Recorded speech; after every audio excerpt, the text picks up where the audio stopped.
श्री शिवाय नमस्तुभ्यम। हर हर महादेव। प्रिय भक्तों, आप सभी माताओं बहनों का हार्दिक स्वागत है। माताएं बहनों, जैसा कि आप सभी जानती हैं कि सावन का ये पवित्र महीना अब अपने अंतिम पड़ाव पर है। 24 अगस्त को सावन का अंतिम और सबसे खास सोमवार है। ये केवल सावन का आखिरी सोमवार नहीं है, बल्कि भगवान भोलेनाथ और माता पार्वती का सबसे विशेष आशीर्वाद पाने का अंतिम महाअवसर भी है। यदि आपने पूरे सावन में कोई विशेष पूजा नहीं की या किसी कारणवश सावन सोमवार का व्रत छूट गया तो घबराइए मत। शास्त्रों में बताया गया है कि सावन के अंतिम सोमवार को किया गया एक छोटा सा उपाय पूरे सावन महीने की पूजा का फल दे सकता है। आज की इस वीडियो में हम जानेंगे कि 24 अगस्त को शादीशुदा महिलाओं को हरी चूड़ियों का कौन सा अचूक उपाय करना चाहिए, जिससे पति की लंबी उम्र, अच्छा स्वास्थ्य, घर में सुख समृद्धि और अखंड सौभाग्य का आशीर्वाद मिले। जैसा कि आप सभी माताएं बहनें जानती हैं, सावन के प्रारंभ दिन से ही हरी चूड़ी धारण करने की परंपरा मानी जाती है। किसी ने अपने पति के हाथों से हरी चूड़ी पहनी तो किसी ने इसे अपने पति या परिवार की ओर से प्रेम और सौभाग्य के प्रतीक के रूप में ग्रहण किया। हिंदू मान्यताओं में हरी चूड़ियों को सुहाग, समृद्धि और सुख शांति से जोड़कर देखा जाता है। लेकिन अब सावन के आखिरी सोमवार 24 अगस्त के दिन इसी हरी चूड़ी से जुड़ा एक विशेष उपाय हम आपको बताने जा रहे हैं। मान्यता है कि इस उपाय को श्रद्धा और विश्वास के साथ करने से जीवन में रुके हुए कार्यों को गति मिल सकती है और मनोकामना पूर्ति की राह आसान हो सकती है। चाहे आपकी चिंता धन की कमी को लेकर हो, कारोबार में बार बार आ रही रुकावटों को लेकर हो, घर में सुख शांति की कमी हो या लंबे समय से कोई इच्छा अधूरी पड़ी हो, इस उपाय को पूरी श्रद्धा के साथ भगवान शिव और माता पार्वती का स्मरण करते हुए जरूर करें। तो सभी माता बहनों से मेरा निवेदन है कि आज की वीडियो आपके लिए ही बनाई गई है, तो सावन की इस वीडियो को पूरा देख लेना। अगर आज आपने इस वीडियो को छोड़ दिया तो मानो अपने साक्षात भगवान से और माता पार्वती के आशीर्वाद को छोड़कर जा रहे हैं। क्योंकि भक्तों, आज की इस वीडियो में हम विस्तार से जानेंगे सावन चूड़ियों का धार्मिक महत्व क्या है, इन्हें सावन महीने में खरीदने का शुभ दिन कौन सा है, पहनने का सही समय क्या है, किन दिनों में भूल कर भी इन्हें नहीं खरीदना चाहिए, और तो और जिन्होंने सावन के प्रारंभ में ही हरी चूड़ी खरीदी है, हाथों में धारण किए पहनी हुई है, तो उनका क्या करें। तो ये गुप्त उपाय बताऊंगा, और आखिर क्यों मां पार्वती को अर्पित करके पहनी गई चूड़ियां विशेष रूप से शुभ मानी जाती हैं, इन सभी सवालों के जवाब हम आपको इसी वीडियो में देने जा रहे हैं। तो वीडियो के अंत तक आपको बने रहना है। वीडियो को काट काट कर देखने के भूल बिल्कुल भी मत कीजिएगा। माताएं बहनों, अगर आप चाहती हैं कि भोलेनाथ और मां पार्वती की कृपा आपके परिवार पर बनी रहे, पति की आयु, स्वास्थ्य और उन्नति के लिए आपका श्रृंगार वास्तव में मंगलकारी बने, तो इस वीडियो को अंत तक अवश्य देखिएगा। बीच में वीडियो छोड़ने की गलती बिल्कुल मत कीजिएगा, क्योंकि अंत में मैं एक ऐसा छोटा सा उपाय भी बताऊंगा जिसे बहुत कम महिलाएं जानती हैं, जिसे जानना हर माताएं बहनों के लिए जरूरी है। खासकर सुहागन महिलाएं जो सावन सोमवार का व्रत रखती हैं, प्रतिदिन पूजा पाठ करती हैं। अगर आप भगवान भोलेनाथ और मां पार्वती में श्रद्धा रखते हैं, विशेष रूप से आज हम बात करेंगे सावन के महीने में पहनी जाने वाली हरी चूड़ियों के उस आध्यात्मिक और वैज्ञानिक रहस्य के बारे में, जिसका सीधा संबंध माता पार्वती के अखंड सौभाग्य से और भगवान शिव की प्रसन्नता से जुड़ा हुआ है। अक्सर महिलाएं बाजार जाती हैं, हरे रंग की खूबसूरत कांच की या मेटल की चूड़ियां खरीदती हैं, उन्हें पहन लेती हैं और सोचती हैं कि उनका श्रृंगार पूरा हो गया। लेकिन क्या कभी आपने ये जानने का प्रयास किया कि आखिर क्यों मां पार्वती को हरी चूड़ियां इतनी प्रिय हैं? क्यों शास्त्रों में सावन के अंतिम सोमवार को हरी चूड़ियों का दान करने और उन्हें सिद्ध करके धारण करने की परंपरा बनाई गई है? और आखिर वो कौन सी ऐसी एक छोटी सी भूल है जो 90% महिलाएं चूड़ी पहनते समय कर बैठती हैं, जिसके कारण उनकी पूजा का शुभ फल उन्हें प्राप्त नहीं होता, बल्कि घर में अनचाहा तनाव और आर्थिक तंगी आने लगती है? इन्हीं सवालों का जवाब मैं आपको उसे वीडियो में दूंगा, और कुछ तो उपाय के बारे में बताऊंगा। जिन महिलाओं ने हरी चूड़ी पहनी है तो वो 24 अगस्त के दिन उसे उपाय को कर लेंगे तो उसका बेड़ा पार हो गया। मानो तो वीडियो को अभी लाइक कर दीजिए, कमेंट में पूरे विश्वास के साथ लिखिए ओम नमः शिवाय, और यदि आप चैनल पर नए हैं तो चैनल को जरूर ही सब्सक्राइब करके बेल आइकन अवश्य दबा दीजिए, ताकि सावन व्रत पूजा और सनातन धर्म से जुड़ी ऐसी महत्वपूर्ण जानकारियां सबसे पहले आपको मिलती रहे। चलिए बिना समय गंवाए शुरू करते हैं।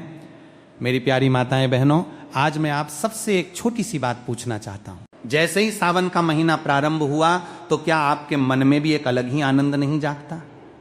क्या ऐसा नहीं लगता कि फिर से भगवान भोलेनाथ के मंदिरों में घंटियों की ध्वनि गूंजेगी, शिवलिंग पर जल चढ़ेगा, घर घर में ओम नमः शिवाय का जाप होगा, और हर सुहागिन अपने पति के सुख, सौभाग्य और लंबी आयु की कामना करते हुए मां पार्वती का आशीर्वाद मांगेगी। यदि आपके मन में भी ऐसा भाव आता है तो समझ लीजिए कि केवल एक परंपरा नहीं बल्कि आपकी श्रद्धा की सबसे सुंदर अभिव्यक्ति है।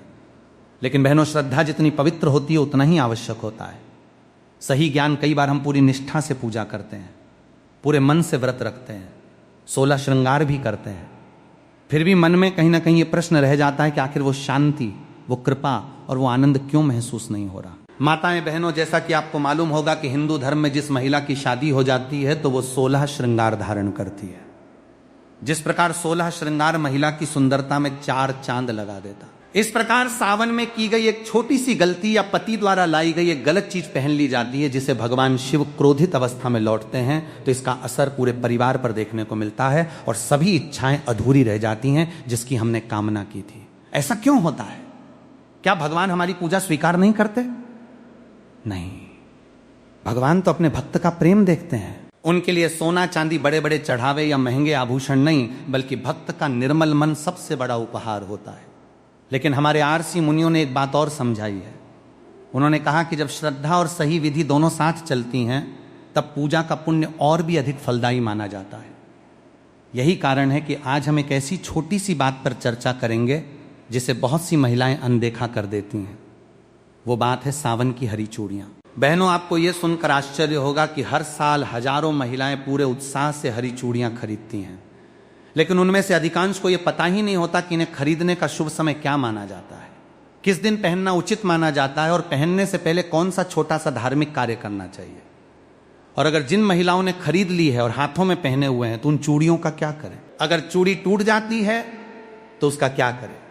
क्या कचरे में फेंक देना सही होगा या फिर दूसरी चुड़ैल लगाकर पहनना होगा? आज की पूरी चर्चा इसी विषय पर है।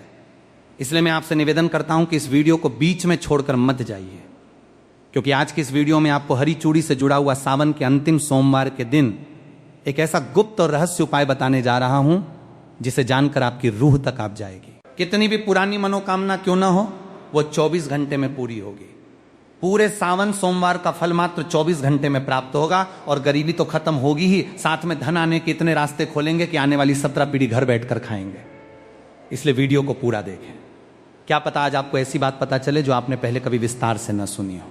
यदि आपके हृदय में भोलेनाथ और मां पार्वती के प्रति श्रद्धा है तो वीडियो को अभी एक लाइक अवश्य कर दीजिए। कमेंट बॉक्स में पूरे विश्वास के साथ लिखिए ओम नमः शिवाय। और यदि आप सनातन धर्म, व्रत, पूजा, त्योहार और धार्मिक परंपराओं से जुड़ी ऐसी ही उपयोगी जानकारियां नियमित प्राप्त करना चाहते हैं तो हमारे चैनल को जरूर ही सब्सक्राइब करके बेल आइकन भी दबा दीजिए ताकि आने वाली कोई भी महत्वपूर्ण वीडियो आपसे छूट ना जाए। बहनों, क्या आपने कभी इस बात पर ध्यान दिया? आज का यह वीडियो विशेष रूप से उन महिलाओं के लिए तैयार किया गया है जो अपने पति की लंबी आयु चाहती हैं, जो चाहती हैं कि उनके घर में कभी अन्न और धन की कमी न हो और जिनके दाम्पत्य जीवन में छोटी छोटी बातों को लेकर क्लेश या तनाव बना रहता है। तो आइए बिना किसी विलंब के अपने मन को शांत करके भगवान भोलेनाथ और मां पार्वती के चरणों में ध्यान लगाते हुए आज की इस पावन चर्चा की शुरुआत करते हैं। यदि आपके हृदय में अपने आराध्य शिव पार्वती के प्रति जरा सी भी श्रद्धा है तो अभी के अभी वीडियो को एक लाइक अवश्य कर दीजिए। चैनल को सब्सक्राइब करके बेल आइकन दबा दीजिए और कमेंट बॉक्स में पूरे विश्वास और भक्ति के साथ 3 बार लिखिए हर हर महादेव, जय मां पार्वती, जय नमः शिवाय। मेरी प्यारी बहनों, आइए सबसे पहले यह समझते हैं कि सावन का अंतिम सोमवार यानी 24 अगस्त का दिन इतना विशेष और फलदायी क्यों माना गया। शास्त्रों में शिव और शक्ति के मिलन की गाथा अत्यंत दिव्य रूप से वर्णित है। जब माता पार्वती ने भगवान शिव को अपने पति के रूप में प्राप्त करने के लिए हजारों वर्षों तक कठोर तपस्या की थी, तब उन्होंने अन्न, जल और पत्ते तक का त्याग कर दिया था। प्रचंड गर्मी, भीषण सर्दी और मूसलाधार बारिश में भी मां पार्वती निष्काम भाव से केवल ता नमः शिवाय का जाप करती रही। जब सावन का महीना अपने अंतिम चरण में पहुंचा तब भगवान भोलेनाथ माता पार्वती की इस निश्चल भक्ति और अटूट धैर्य को देखकर अत्यंत प्रसन्न हुए और उन्होंने मां पार्वती को दर्शन देकर उन्हें अपनी अर्धांगिनी के रूप में स्वीकार करने का वरदान दिया। यही कारण है कि सावन का अंतिम सोमवार शिव और पार्वती के अनंत प्रेम, विश्वास और सिद्धि का दिन माना जाता है। पौराणिक मान्यताओं के अनुसार सावन के अंतिम सोमवार को ब्रह्मांड की संपूर्ण सकारात्मक ऊर्जाएं, नवग्रहों की शुभ दृष्टियां और देवी देवताओं का आशीर्वाद पृथ्वी लोक पर केंद्रित होता है। इस दिन यदि कोई सुहागन महिला निश्चल मन से शुद्ध भावना के साथ केवल 1 लोटा जल और अपनी श्रद्धा का श्रृंगार माता पार्वती को अर्पित करती है तो मां पार्वती उसके सौभाग्य की रेखाओं को बदल देती है। शास्त्रों में कहा गया है कि सावन का अंतिम सोमवार पूर्णाहुति का दिन होता है। जिस प्रकार किसी बड़े महायज्ञ में अंतिम आहुति दिए बिना यज्ञ पूरा नहीं माना जाता, ठीक उसी प्रकार पूरे सावन महीने में की गई पूजा, रखे गए व्रत और किए गए दाना आदि का संपूर्ण फल तब तक प्राप्त नहीं होता जब तक आप सावन के अंतिम सोमवार को विधि विधान से पूजन और श्रृंगार का नियम पूरा नहीं कर लेती। बहनों, 24 अगस्त का यह दिन इसलिए भी बेहद खास है क्योंकि इस दिन सावन की शिवरात्रि के बाद का संचित पुण्य और सोमवती योग का दिव्य प्रभाव समाहित रहता है। इस दिन शिव धामों में कैलाश पर्वत पर और पृथ्वी के समस्त शिवलिंगों में शिव पार्वती की शक्ति अपने पूर्ण रूप में जागृत रहती है। जो महिलाएं इस दिन सुबह उठकर अपने घर की सफाई करती हैं, स्नान करके लाल या हरे वस्त्र धारण करती हैं और भगवान शिव व माता पार्वती का ध्यान करती हैं, उनके घर से दरिद्रता, ग्रह क्लेश और बीमारियां हमेशा के लिए बाहर निकल जाती हैं। लेकिन यहां एक बात समझना अत्यंत आवश्यक है। भगवान शिव कभी सोने चांदी के गहनों से, महंगे चढ़ावों से या आडंबर से प्रसन्न नहीं होते। महादेव तो भाव के भूखे हैं। वे तो केवल एक बेलपत्र, थोड़ा सा गंगा जल और आपके निर्मल मन के भाव से ही तृप्त हो जाते हैं। और जब बात माता पार्वती की आती है तो मां पार्वती को सबसे अधिक प्रिय है। सुहागिन स्त्री का सच्चा भाव और उसका मांगलिक श्रृंगार, जब एक नारी अपने पति के मंगल की कामना करते हुए, अपने घर की खुशहाली की प्रार्थना करते हुए अपने हाथों में हरी चूड़ियां धारण करती है, तो वो केवल एक गहना नहीं पहन रही होती, बल्कि वो माता पार्वती के सामने अपने सतीत्व और अपनी अटूट श्रद्धा की प्रतिज्ञा ले रही होती है। माताओं बहनों, अब एक बहुत ही सुंदर और विचारणीय प्रश्न पर आते हैं। आपने अक्सर देखा होगा कि सावन आते ही हर महिला हरे रंग की साड़ी, हरी मेहंदी और हरी चूड़ियों की ओर आकर्षित होती है। क्या आपने कभी सोचा है कि हमारे पूर्वजों ने केवल सावन में ही हरे रंग को इतना महत्व क्यों दिया? क्यों वैशाख, कार्तिक या माघ के महीनों में हरी चूड़ियों का इतना विशेष विधान नहीं है जितना कि सावन में है? इसके पीछे बहुत ही गहरा आध्यात्मिक और वैज्ञानिक कारण छिपा हुआ है, जिसे आज हर सनातन नारी को जानना चाहिए। सबसे पहले बात करते हैं प्रकृति के नियम की। सावन के महीने में जब मूसलाधार वर्षा होती है तो तपती हुई सूखी और बंजर धरती ठंडी हो जाती है। चारों ओर पेड़ पौधों पर नई पत्तियां आती हैं। जंगलों और खेतों में हरियाली की चादर बिछ जाती है। प्रकृति अपने सबसे सुंदर और जीवंत रूप में मुस्कुराने लगती है। सनातन धर्म में प्रकृति को ही साक्षात आदि शक्ति मां पार्वती का रूप माना गया है। जब प्रकृति हरी भरी होती है तो उसका सीधा अर्थ यह है कि जगत जननी मां जगदम्बा अत्यंत प्रसन्न मुद्रा में है। इसीलिए जब सुहागिन महिलाएं प्रकृति के इस रूप के साथ एकाकार होकर स्वयं भी हरे रंग का श्रृंगार धारण करती हैं तो वे अप्रत्यक्ष रूप से प्रकृति और प्रकृति की स्वामिनी मां पार्वती का धन्यवाद व्यक्त कर रही होती हैं। अब इसका आध्यात्मिक अर्थ समझिए। ज्योतिष शास्त्र और सामुद्रिक शास्त्र के अनुसार हरा रंग बुध ग्रह का प्रतीक माना गया है। बुध ग्रह हमारे जीवन में बुद्धि, वाणी, व्यापार, घर का वातावरण, पति पत्नी के बीच आपसी तालमेल और मानसिक शांति का कारक होता है। जब कोई महिला सावन के महीने में हरे रंग वस्त्र और कांच की हरी चूड़ियां पहनती हैं तो उसके शरीर के आसपास एक अत्यंत सकारात्मक ऑरा आभा मंडल निर्मित होता है। कांच की चूड़ियों की खनक से जो ध्वनि तरंगे उत्पन्न होती हैं वे घर के वातावरण से नकारात्मक ऊर्जा, भूत प्रेत बाधा और तनाव को दूर भगाती है। वैज्ञानिक दृष्टिकोण से भी जब कांच की हरी चूड़ियां महिला की कलाई की नाड़ियों से रगड़ खाती हैं तो उससे शरीर का रक्त संचार संतुलित रहता है और महिलाओं में होने वाले मानसिक तनाव व हार्मोनल असंतुलन में कमी आती है। लेकिन अफसोस की बात यह है कि आजकल हमारी कई बहनें इसे केवल एक फैशन या रील्स बनाने का साधन मान बैठी हैं। वे बाजार जाती हैं, ट्रेंडिंग डिजाइन की चूड़ियां लाती हैं, फोटो खींचती हैं और पहन लेती हैं। वे इसके पीछे छिपे भाव और संकल्प को भूल जाती हैं। बहनों, याद रखिए, यदि चूड़ी केवल हाथ में सजाने के लिए पहनी जाए तो वो धातु या कांच का एक टुकड़ा मात्र है। लेकिन यदि वही हरी चूड़ी भगवान शिव और मां पार्वती के चरणों में स्पर्श कराकर अपने पति की लंबी आयु का संकल्प लेकर पहनी जाए तो वो साक्षात अखंड सौभाग्य का रक्षा कवच बन जाती है। मेरी प्यारी माताओं और बहनों, अब ध्यान से सुनिए उस सबसे महत्वपूर्ण बात को जिसके लिए आप इस वीडियो से जुड़ी हैं। 24 अगस्त यानी सावन के अंतिम सोमवार के दिन हरी चूड़ियां किस समय खरीदनी चाहिए, उन्हें धारण करने की सही धार्मिक विधि क्या है और किस प्रकार आप इसे एक छोटे से कार्य से शिव पार्वती का अखंड आशीर्वाद प्राप्त कर सकती हैं। हरी चूड़ी खरीदने का शुभ समय और नियम। शास्त्रों के अनुसार सावन के अंतिम सोमवार को यदि आप नई हरी चूड़ियां खरीदने जा रही हैं तो ध्यान रखें कि खरीदारी हमेशा सूर्योदय के पश्चात और दोपहर से पहले प्रातः काल के शुभ मुहूर्त में या फिर शाम को प्रदोष काल के समय ही करें। दोपहर के समय जब सूर्य अत्यंत प्रचंड होता है 12 से 1:30 बजे के बीच, तब चूड़ियों की खरीदारी करने से बचना चाहिए। चूड़ी खरीदते समय सबसे पहली सावधानी यह बरतें कि चूड़ियां केवल कांच ग्लास की ही होनी चाहिए। आजकल बाजार में प्लास्टिक, फाइबर या अन्य धातुओं की चूड़ियां बहुत मिलती हैं। शास्त्रों में पूजा पाठ और सौभाग्य संवर्धन के लिए केवल और केवल कांच की चूड़ियों को ही उत्तम माना गया है, क्योंकि कांच में दिव्य ध्वनियों और मंत्रों के प्रभाव को अवशोषित करने की अद्भुत क्षमता होती है। चूड़ी खरीदते समय यह सुनिश्चित कर लें कि उसमें कहीं कोई बाल ना हो, वो चटकी हुई ना हो और उसका रंग चमकदार हरा हो। चलिए माताएं बहनों, अब हम जान लेते हैं 24 अगस्त सावन के आखिरी सोमवार के दिन चूड़ी धारण करने से पहले की संपूर्ण पूजन विधि। 24 अगस्त की सुबह स्नान ध्यान से निवृत्त होकर स्वच्छ वस्त्र हरे या लाल रंग के धारण करें। यदि आपके घर के पास कोई शिव मंदिर है तो मंदिर जाएं। यदि मंदिर जाना संभव न हो तो अपने घर के पूजा स्थान में ही एक लकड़ी की चौकी पर लाल या पीला कपड़ा बिछाएं। उस पर भगवान शिव और माता पार्वती की प्रतिमा या चित्र स्थापित करें। अब एक शुद्ध तांबे या पीतल की थाली लें। उस थाली में थोड़ा सा शुद्ध जल छिड़के और उस पर रोली व हल्दी से स्वास्तिक का निर्माण करें। अब जो नई हरी चूड़ियां आप बाजार से लाई हैं, कम से कम 16 या 24 चूड़ियां, उन्हें उस स्वास्तिक के ऊपर रख दें।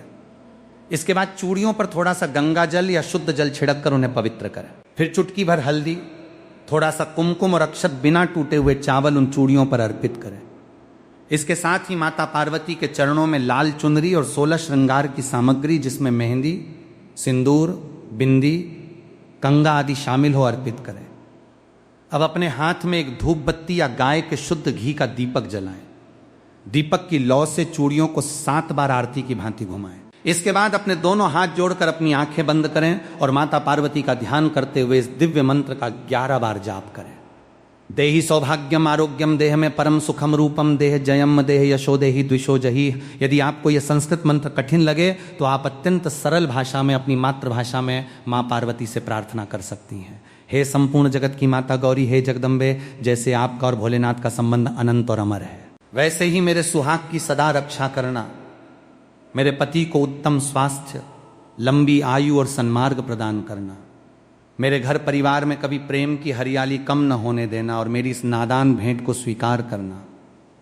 धारण करने का नियम, प्रार्थना समाप्त होने के बाद उन चूड़ियों में से एक जोड़ा 2 चूड़ियां निकालकर माता पार्वती के चरणों में ही चढ़ा रहने दें। बाकी बची हुई हरी चूड़ियों को अत्यंत आदर और भक्तिभाव के साथ प्रसाद मानकर अपने दोनों हाथों में धारण कर लें। माँ पार्वती के चरणों में चढ़ाया गया एक जोड़ा आप किसी सुहागिन ब्राह्मणी को, अपनी सास को, ननद को या किसी भी जरूरतमंद शादीशुदा महिला को सादर भेंट कर सकती हैं। माताओं बहनों, जब आप इस विधि से सिद्ध करके 24 अगस्त को हरी चूड़ियां पहनेंगे तो वो चूड़ी केवल एक साधारण आभूषण नहीं रहेगी, वो साक्षात जगदम्बा का कवच बन जाएगी जो आपके जीवन से हर दुख और संकट को दूर रखेगी। माताएं बहनों, अगर आपने सावन के पहले सोमवार के दिन ही हरी चूड़ी पहन ली है तो कोई बात नहीं है। अब बारी है उसका गुप्त उपाय करने की, जो कि हम आपको बताने जा रहे हैं। आपका सब्र यहां पर खत्म होता है। बिल्कुल ही ध्यानपूर्वक आपको इन उपायों को सुनना है और समझना है। माताओं बहनों, सावन का अंतिम सोमवार कोई साधारण दिन नहीं है। इस दिन यदि हरी चूड़ियों के साथ साथ कुछ विशेष और प्राचीन शास्त्रीय प्रयोग किए जाएं तो घर की दरिद्रता और दुर्भाग्य का सर्वनाश हो जाता है।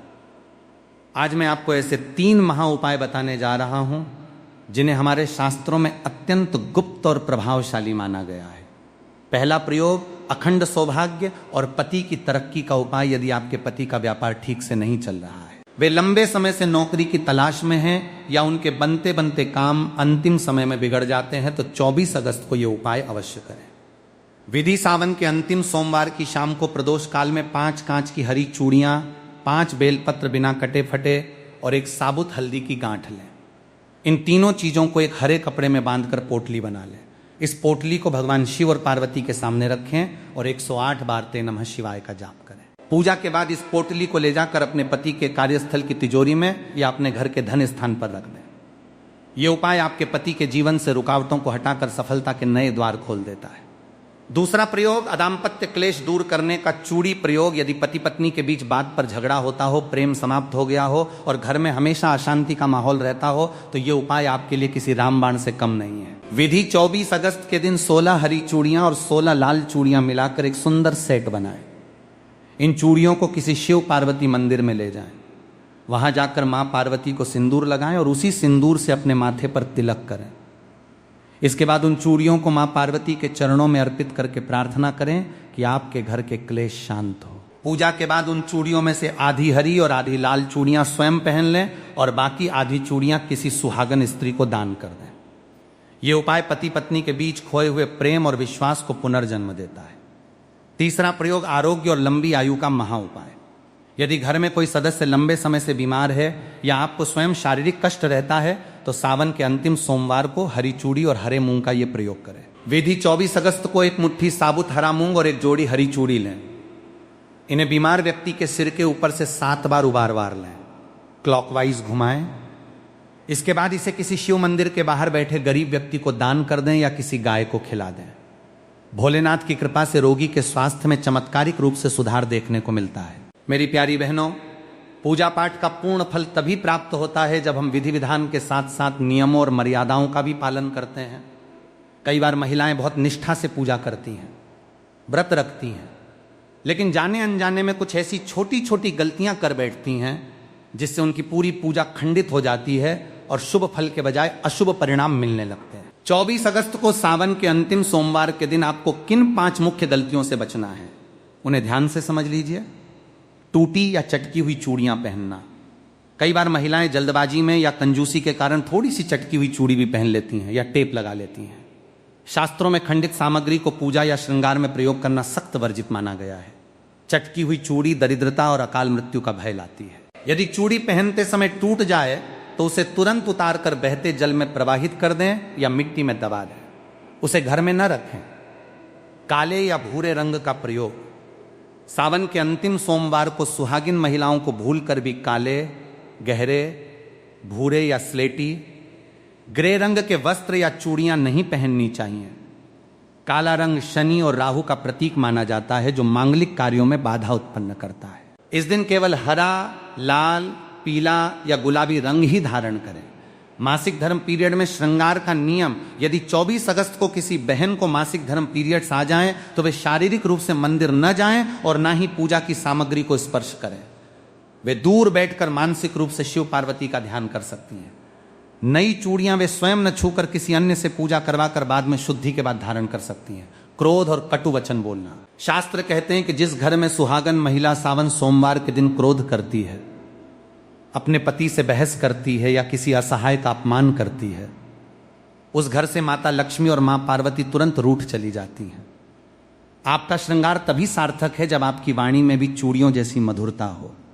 सूत की या अशुद्ध हाथों से चूड़ी छूना। बिना स्नान किए भोजन बनाने के बाद बिना हाथ धोएं या अशुद्ध अवस्था में नई चूड़ियों को स्पर्श न करें।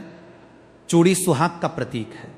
इसका आदर करना ईश्वर का आदर करने के समान है। मेरी प्यारी माताओं, बहनों और समस्त श्रोताओं, सावन का ये पावन महीना अब हमसे विदा ले रहा है, लेकिन भोलेनाथ और माता पार्वती की कृपा कभी समाप्त नहीं होती। 24 अगस्त का ये अंतिम सोमवार आप सभी के जीवन में खुशियों की एक नई सुबह लेकर आए, यही हमारी चैनल की ओर से ईश्वर के चरणों में प्रार्थना है। याद रखिए, ईश्वर को प्रसन्न करने के लिए किसी बड़े आडंबर, धन दौलत या दिखावे की आवश्यकता नहीं है।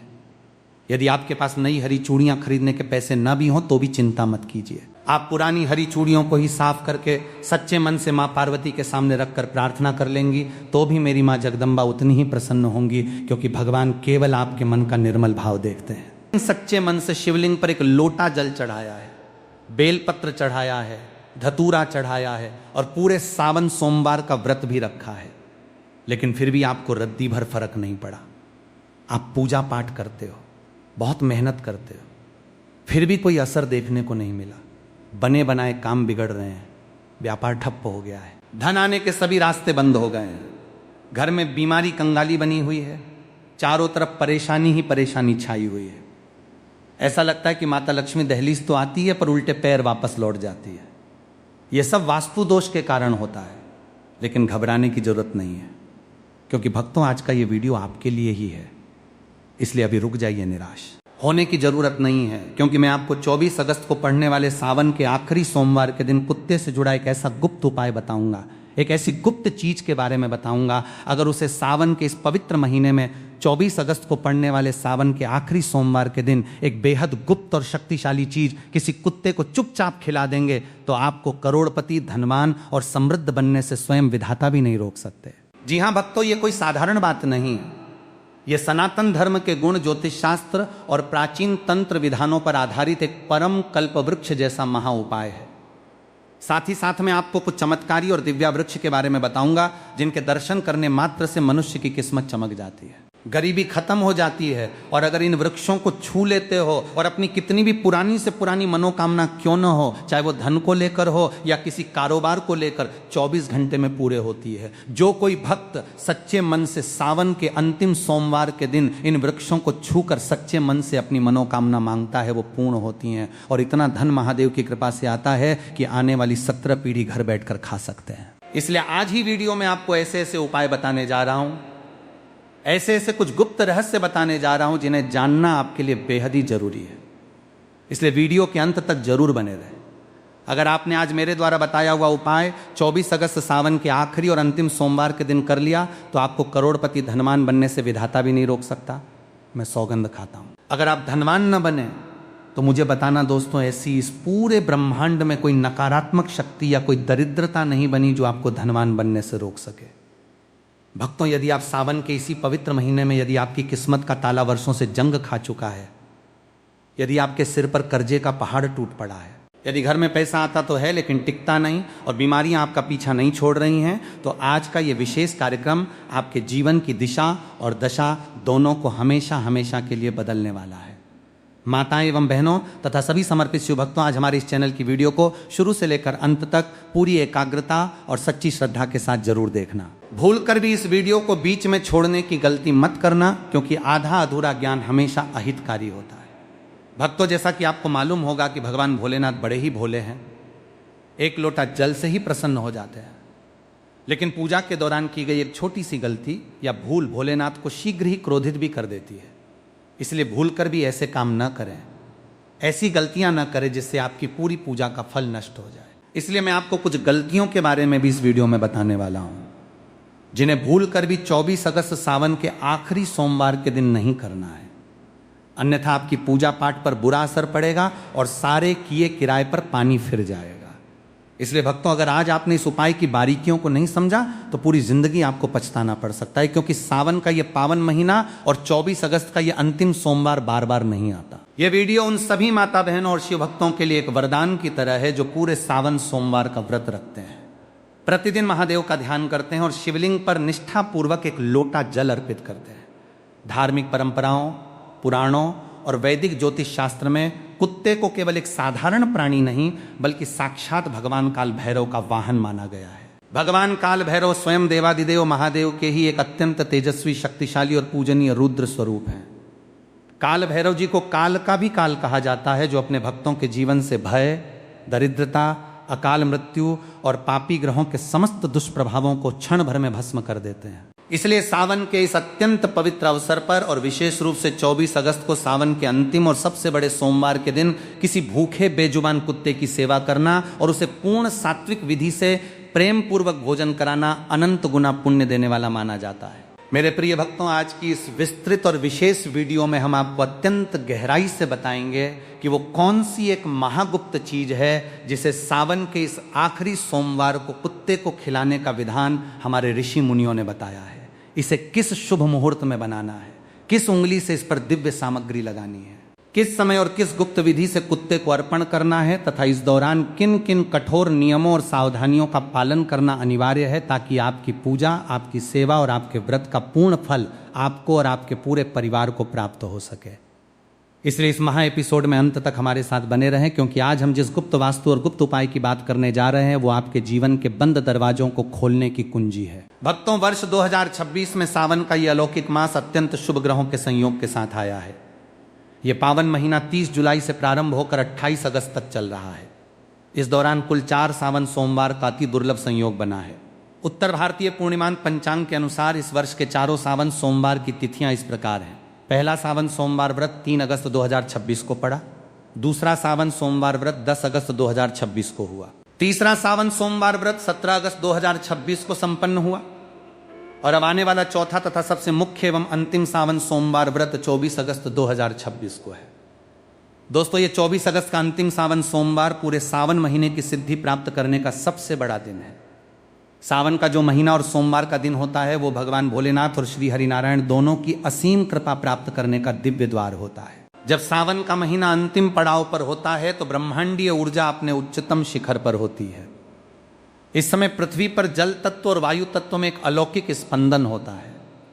यह पावन समय व्यक्ति के जीवन में दुर्भाग्य को सौभाग्य में बदलने, व्यापार में अटके हुए पैसे को वापस पाने, सफलता, अपार समृद्धि और हर अधूरी मनोकामना को पूर्ण करने का सुगम मार्ग प्रशस्त करता है। सावन के इन पवित्र दिनों में भगवान शिव जी के साथ साथ भगवान श्री विष्णु जी और लक्ष्मी नारायण की भी संयुक्त रूप से विशेष पूजा अर्चना की जाती है। हो सकता है कि आप पूरे साल भर मंदिर न जा पाते हो या पूरे साल भर श्री विष्णु और महादेव जी की उतनी विधिवत पूजा आराधना न कर पाते हो, लेकिन यदि आप चाहते हैं कि पूरे साल भर की भक्ति और पूजा पाठ का संपूर्ण फल आपको केवल एक ही दिन में मिल जाए तो वह चमत्कारिक अवसर है। 24 अगस्त सावन का आखिरी सोमवार, ये पूरा ही समय त्रिमूर्ति और आद्य शक्ति को समर्पित होता है। इसीलिए भक्तों, ऐसे अलौकिक और दुर्लभ मौके को अपने हाथ से कभी मत जाने देना। 24 अगस्त 2026 का ये पावन अवसर यदि आपके हाथ से निकल गया तो आपको पूरे 1 वर्ष तक प्रतीक्षा करनी पड़ेगी। सावन के इस महीने में और 24 अगस्त के दिन यदि आप इस गुप्त उपाय को कर लेते हैं तो यदि आप वर्षों पुराने कर्ज के बोझ तले दबे हैं, यदि आपके घर में पैसा आता तो है लेकिन पानी की तरह बह जाता है, यदि घर की शांति भंग हो चुकी है और बीमारियां खत्म होने का नाम नहीं ले रही हैं, तो आज चैनल पर हम आपको एक ऐसा गुप्त आध्यात्मिक रहस्य बताने जा रहे हैं जो आपको किसी सामान्य किताब या साधारण चर्चा में नहीं मिलेगा। सावन के इस अंतिम सोमवार को अगर आपने सही समय, सही विधि और सही भाव से यह कार्य कर लिया तो अगले 24 से 48 घंटों के भीतर आपकी किस्मत ऐसी पलटी मारेगी कि आप स्वयं स्तब्ध रह जाएंगे। निर्धन से निर्धन व्यक्ति भी राजा के समान सुख भोगने लगता है, और जो लोग आपकी बर्बादी और पतन का इंतजार कर रहे थे वे आपकी दिन दुगनी रात चौगुनी तरक्की देखकर दंग रह जाएंगे। आपके जीवन के समृद्धि के सारे बंद दरवाजे खुल जाएंगे और आपके घर पर साक्षात काल भैरव महादेव और माता महालक्ष्मी की कृपा मूसलाधार बारिश की तरह बरसेगी। लेकिन भक्तों, इसकी एक अत्यंत कठोर शर्त है। उपाय करने का तरीका और विधि 100% सही होनी चाहिए। एक छोटी सी भूल, एक छोटी सी अज्ञानता आपके पूरे उपाय को निष्फल कर सकती है। इसलिए इस वीडियो को बहुत ध्यान से सुने। माताएं, बहनों और मेरे प्रिय शिव भक्तों, अक्सर जब मनुष्य के जीवन में दुर्भाग्य का अंधकार छा जाता है, जब बनते हुए काम अंतिम क्षण में बिगड़ जाते हैं और मेहनत करने के बाद भी सफलता की जगह केवल असफलता और कर्जा ही हाथ लगता है, तो लोग घबराकर बड़े बड़े अनुष्ठान करवाते हैं, महंगे रत्न पहनते हैं, लेकिन फिर भी उन्हें मनोवांछित फल प्राप्त नहीं होता। क्या आपने कभी सोचा है कि ऐसा क्यों होता है? ऐसा इसलिए होता है क्योंकि हम उस मूल आध्यात्मिक द्वार को भूल जाते हैं जो सीधे भगवान शिव के रुद्र स्वरूप यानी भगवान काल भैरव से जुड़ा हुआ है, और वो दिव्य द्वार है। बेजुबान जीवों की निष्काम सेवा, विशेषकर बेजुबान कुत्ते की सेवा, सनातन धर्म के प्राचीन ग्रंथ ऋग्वेद और तंत्र शास्त्र में स्पष्ट रूप से वर्णन आता है कि कुत्ता केवल एक सामान्य चौपाया प्राणी नहीं है। कुत्ते के भीतर एक अत्यंत सूक्ष्म और पराभौतिक शक्ति होती है जिससे वह उन नकारात्मक शक्तियों, ऊपरी बाधाओं और अदृश्य ऊर्जाओं को आसानी से देख और महसूस कर सकता है, जिन्हें हम इंसान अपनी साधारण आंखों से नहीं देख पाते। भगवान काल भैरव का परम वाहन साक्षात भगवान शिव के अत्यंत उग्र और कल्याणकारी स्वरूप भगवान काल भैरव का वाहन कुत्ता है। जब आप किसी भूखे कुत्ते को भोजन देते हैं तो वह भोग सीधे भगवान काल भैरव तक पहुंचता है। धर्मराज का प्रतीक महाभारत के महाप्रस्थानिक पर्व का वो प्रसंग याद कीजिए जब पांडव स्वर्गारोहण की यात्रा पर निकले थे। मार्ग में एक एक करके द्रौपदी और चारों भाई गिर पड़े, लेकिन अंत तक महाराज युधिष्ठिर के साथ केवल एक कुत्ता ही चलता रहा। स्वर्ग के द्वार पर स्वयं धर्मराज ने उस कुत्ते के रूप से प्रकट होकर युधिष्ठिर को दर्शन दिए थे। केतु, शनि और राहु का अचूक उपाय। वैदिक ज्योतिष शास्त्र में केतु ग्रह को अचानक धन लाभ, गुप्त सिद्धियों, मोक्ष और जीवन की बुलंदियों का कारक माना गया है। केतु का भौतिक और सजीव प्रतीक कुत्ता है। जब आपकी कुंडली में केतु या शनिदेव प्रतिकूल स्थिति में होते हैं तो इंसान डिप्रेशन, मानसिक तनाव, व्यापारिक घाटे और अचानक आने वाली विपत्तियों से घिर जाता है। सावन के महीने में कुत्ते को भोजन कराने से केतु का अशुभ प्रभाव तत्काल शांत हो जाता है। भक्तों, अब हम जानेंगे कि सावन के अंतिम सोमवार 24 अगस्त का महाविज्ञान हल्दी, तेल और गुड़ की सात्विक शक्ति जागृत अवस्था में होती है। तो इस दिन कुछ विशेष उपाय करना बेहद ही जरूरी है।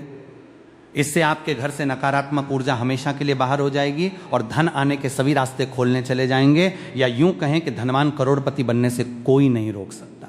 इसलिए भक्तों, चैनल पर आज हम आपको इस गुप्त उपाय के पीछे छिपा वो अद्भुत आध्यात्मिक और ज्योतिषीय विज्ञान बताने जा रहे हैं जो आपको हैरान कर दे। बिल्कुल ही ध्यान पूर्वक ध्यान लगाकर 5 से 10 मिनट निकालकर वीडियो को पूरा सुनना है और समझना है। प्रिय भक्तों, 24 अगस्त को सावन के आखिरी सोमवार के दिन जब आप अपने हाथों से एक विशेष सात्विक रोटी बनाकर बेजुबान कुत्ते को खिलाते हैं तो आपकी कुंडली के 4 सबसे बड़े और शक्तिशाली ग्रह गुरु शनि, सूर्य और केतु एक साथ शांत होकर शुभ फल देने लगते हैं। अब आप सोच रहे होंगे कि किस प्रकार से भोग लगाना है, रोटी किस प्रकार से चलानी है, क्या क्या सामग्री होनी चाहिए। तो आपके इन्हीं सवालों का जवाब मैं अब आपको देने जा रहा हूं। किस विधि से आपको रोटी खिलाना है, कौन सी सामग्री आपको उपयोग में लेना है, तो चलिए जान लेते हैं। सबसे पहले बिना नमक के आटे में 1 चुटकी हल्दी डाल लेना है। आटे में मिलाई जाने वाली 1 चुटकी हल्दी देवगुरु बृहस्पति गुरु ग्रह का प्रतीक है। गुरु ग्रह जीवन में धन, वैभव, ज्ञान, संतान, गला साफ करने की, आवाज, सुख और भाग्य के स्वामी हैं। ध्यान रहे, कुत्ते के लिए बनने वाली इस दिव्य रोटी में नमक का प्रयोग भूल कर भी ना करें। नमक डालने से कुत्ते के स्वास्थ्य पर भी प्रतिकूल प्रभाव पड़ता है और ज्योतिषीय दृष्टि से गुरु का प्रभाव भी समाप्त हो जाता है। दूसरा क्या करना है कि जो तर्जनी उंगली से सरसों का तेल लगाना। रोटी सिक जाने के बाद अपने दाहिने हाथ की तर्जनी उंगली, इंडेक्स फिंगर, जो कि हाथ में गुरु पर्वत के ठीक नीचे होती है, उससे रोटी के ऊपर थोड़ा सा शुद्ध सरसों का तेल लगाया जाता है। सरसों का तेल कर्म फलदाता शनिदेव का प्रतीक है। जब गुरु पर्वत की उंगली से शनिदेव का द्रव्य तेल लगाया जाता है तो शनि की ढैया, 7.5 और क्रूर दृष्टि का प्रभाव तत्काल समाप्त हो जाता है। उसके बाद आपको रोटी के ऊपर शुद्ध गुड़ का टुकड़ा रखना है। गुण नवग्रहों के राजा सूर्यदेव का प्रतीक माना जाता है। सूर्यदेव आत्मा, मानस, सम्मान, पद, प्रतिष्ठा, नौकरी और अच्छे स्वास्थ्य के कारक हैं। जब गुड़ का मीठा टुकड़ा उस रोटी पर रखा जाता है तो सूर्य और गुरु की सकारात्मक ऊर्जा उस भोग में समाहित हो जाती है। उसके बाद आपको केतु कुत्ते को भोग अर्पण करना है। जब हल्दी, गुरु, सरसों का तेल, शनि और गुड़ सूर्य से सुसज्जित ये दिव्य रोटी केतु के प्रतीक यानी कुत्ते के पेट में जाती है तो ब्रह्मांड में एक अत्यंत शक्तिशाली अलौकिक ऊर्जा चक्र का निर्माण होता है। ज्योतिष शास्त्र में इसे गणेश योग और राजयोग का नाम दिया गया है। ये योग दरिद्र से दरिद्र व्यक्ति के जीवन से भी गरीबी का नामो निशान मिटाने की क्षमता रखता है। चलिए वक्त अब सबसे महत्वपूर्ण बात पर चर्चा करते हैं। 24 अगस्त सावन का आखिरी सोमवार के दिन कुछ विशेष उपाय करने की जरूरत होती है, तो उसकी मैं आपको बिल्कुल ही सरल और संपन्न करने की सटीक और प्रामाणिक विधि बताने जा रहा हूं। लेकिन अगर अभी तक आपने चैनल को सब्सक्राइब नहीं किया है तो जरूर ही कर लें, ताकि आने वाली जितनी भी नई वीडियो के नोटिफिकेशन सबसे पहले आपको प्राप्त हो। साथ ही साथ चैनल पर नए हैं तो इस चैनल से जुड़े जाना, क्योंकि इस पर वो समस्त जानकारी आपको बताई जाती है जो प्रत्येक व्यक्ति के लिए उपयोगी होती है। अगर जानकारी आपको जरा सी भी पसंद आए तो वीडियो को लाइक करें और अपने आरुषी पड़ोसी रिश्तेदारों को शेयर करें, ताकि और लोगों का भी भला हो सके। तो चलिए जान लेते हैं भक्तों, किसी भी धार्मिक उपाय का पूर्ण फल तभी प्राप्त होता है जब उसे पूरी विधि, सही समय और पवित्र मनस्थिति के साथ किया जाए। 24 अगस्त सावन के अंतिम सोमवार के दिन आपको इस विधि का पालन अक्षरश करना है। प्रातःकाल उठने का नियम, 24 अगस्त की सुबह सूर्योदय से पूर्व ब्रह्म मुहूर्त में उठे, अपने हाथों की हथेलियों के दर्शन करें और धरती माता को प्रणाम करें। पवित्र स्नान व वस्त्र, शौच आदि से निवृत्त होकर स्नान करें। स्नान के जल में 1 चुटकी हल्दी या थोड़ा सा गंगा जल अवश्य मिलाएं। स्नान के पश्चात स्वच्छ पीले, लाल या सफ़ेद रंग के सात्विक वस्त्र धारण करें। इस दिन काले या नीले रंग के कपड़े पहनकर ये उपाय कदापि ना करें। रसोई घर की शुद्धता, अपने घर के रसोई घर को अच्छी तरह साफ करें। ये रोटी आपको स्वयं अपने हाथों से बनानी है। घर के किसी नौकर या अन्य व्यक्ति से यह कार्य न करवाएं। आटा गूंथना और रोटी सेकना, ताजे गेहूं के आटे में 1 चुटकी हल्दी मिलाएं और शुद्ध जल से आटा गूंथ लें। तवे पर एक सुंदर सात्विक रोटी सेकें। ध्यान रहे, रात का बचा हुआ बासी आटा या बासी रोटी इस सिद्ध उपाय में पूरी तरह वर्जित है। सामग्री लगाना, रोटी सिक जाने पर उसे एक स्वच्छ थाली में रखें। अपने दाहिने हाथ की तर्जनी उंगली से उस पर थोड़ा सा सरसों का तेल लगाएं और उसके ऊपर गुड़ का एक छोटा सा टुकड़ा रख दें। 24 अगस्त सावन के अंतिम सोमवार की सुबह हल्दी, सरसों के तेल और गुड़ से युक्त दिव्य रोटी किस प्रकार तैयार करनी है। अब सबसे महत्वपूर्ण बात आती है, उस दिव्य रोटी को किस स्थान पर, किस समय और किस अलौकिक मंत्र का जाप करते हुए बेजुबान कुत्ते को समर्पित करना है। अक्सर लोग उपाय तो कर लेते हैं, लेकिन देने का तरीका गलत होने के कारण उन्हें उसका पूर्ण लाभ नहीं मिल पाता। इसलिए इस विधि को बहुत ध्यान से समझें। समय का सही चयन 24 अगस्त की सुबह सूर्योदय के पश्चात से लेकर प्रातः 9 बजे के बीच इस उपाय को संपन्न करना सबसे उत्तम माना जाता है। यदि प्रातः काल संभव न हो तो सावन के अंतिम सोमवार की संध्या समय प्रदोष काल में भी ये उपाय किया जा सकता है। सिद्ध मंत्र का गुप्त जाप, जब कुत्ता वो रोटी खाने लगे तो आप उससे थोड़ी दूरी पर खड़े हो जाएं, अपने दोनों हाथ जोड़ें और मन ही मन अत्यंत श्रद्धा के साथ इस अलौकिक मंत्र का निरंतर जाप करते रहें। कुत्ते का चयन, रोटी लेकर घर से बाहर निकलें, प्रयास करें कि आपको कोई अनाथ या गली का आवारा कुत्ता, स्ट्रे डॉग मिल जाए। ध्यान रहे, ये कुत्ता किसी का पालतू पेट नहीं होना चाहिए। यदि आपको कोई काला कुत्ता मिल जाता है तो यह सोने पर सुहागा है, क्योंकि काले कुत्ते में भगवान काल भैरव की ऊर्जा का विशेष प्रभाव होता है। लेकिन यदि काला कुत्ता न मिले तो किसी भी भूरे, सफेद या चित्त कवरे कुत्ते को भी ये रोटी दी जा सकती है। जब तक कुत्ता उस रोटी का अंतिम टुकड़ा न खा ले तब तक आपको मन ही मन इस मंत्र का जाप करते रहना है। यह मंत्र भगवान काल भैरव की असीम अनुकंपा को जागृत करता है और आपकी कुंडली के समस्त पापी ग्रहों के दुष्प्रभाव को तत्काल भस्म कर देता है। घर लौटने का नियम, जब कुत्ता पूरी रोटी खा ले तो मन ही मन भगवान काल भैरव और महादेव को प्रणाम करें।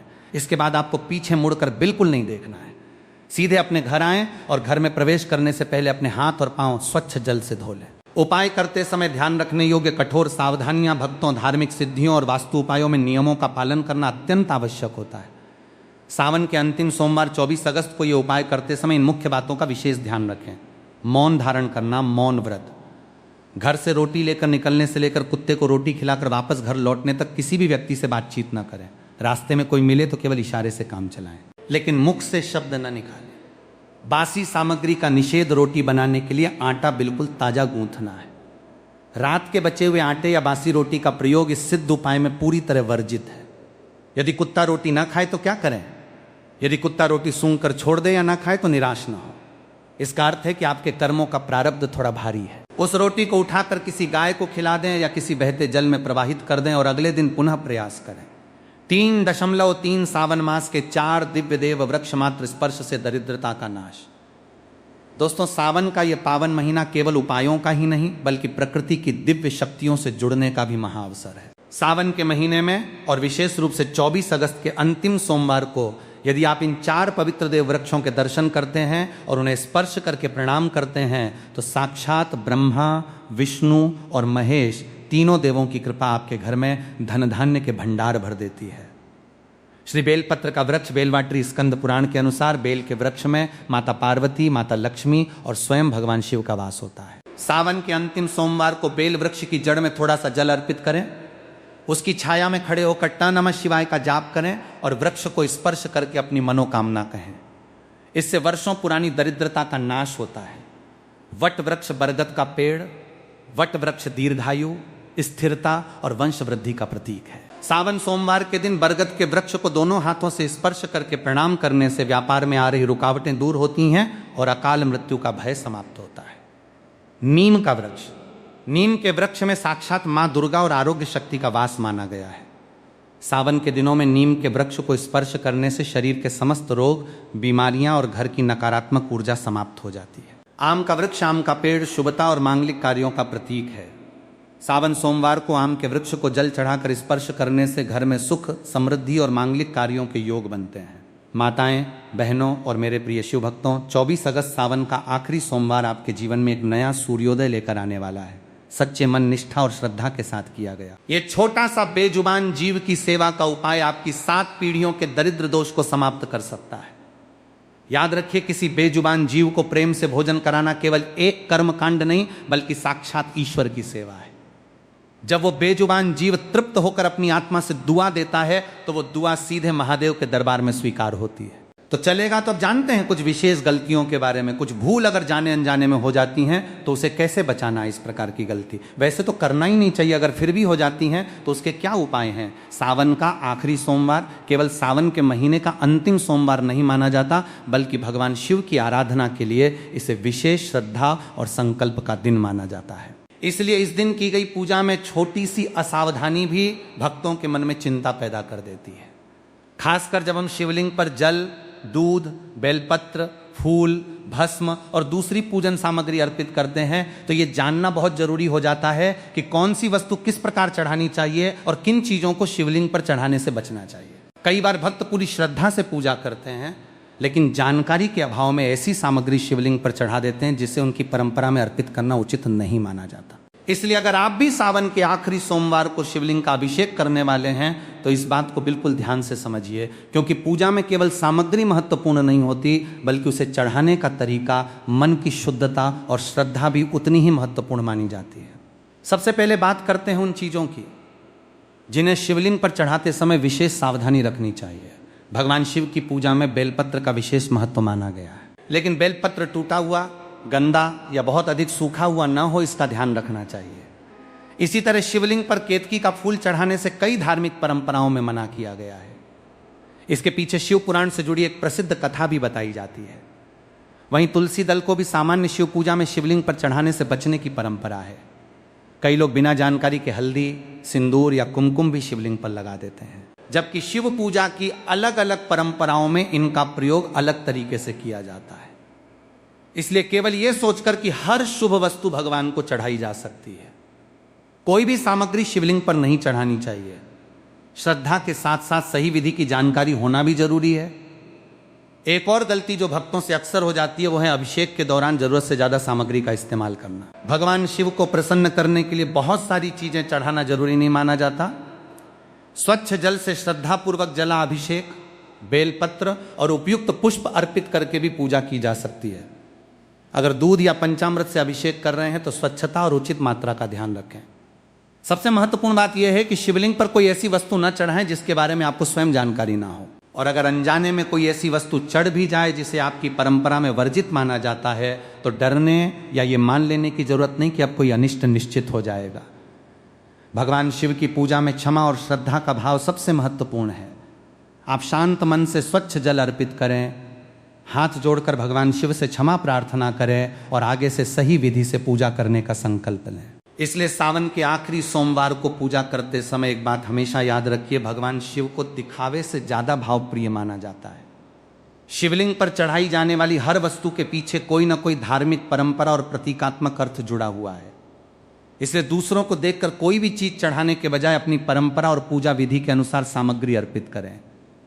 इस दिन जल्दबाजी ना करें, पूजा की जगह स्वच्छ रखें, शिवलिंग का अनादर ना हो इसका ध्यान रखें, और सबसे बढ़कर अपने मन में श्रद्धा रखें, क्योंकि पूजा का वास्तविक उद्देश्य भगवान को किसी सामग्री से प्रभावित करना नहीं बल्कि अपने मन को शिव के चरणों में समर्पित करना है।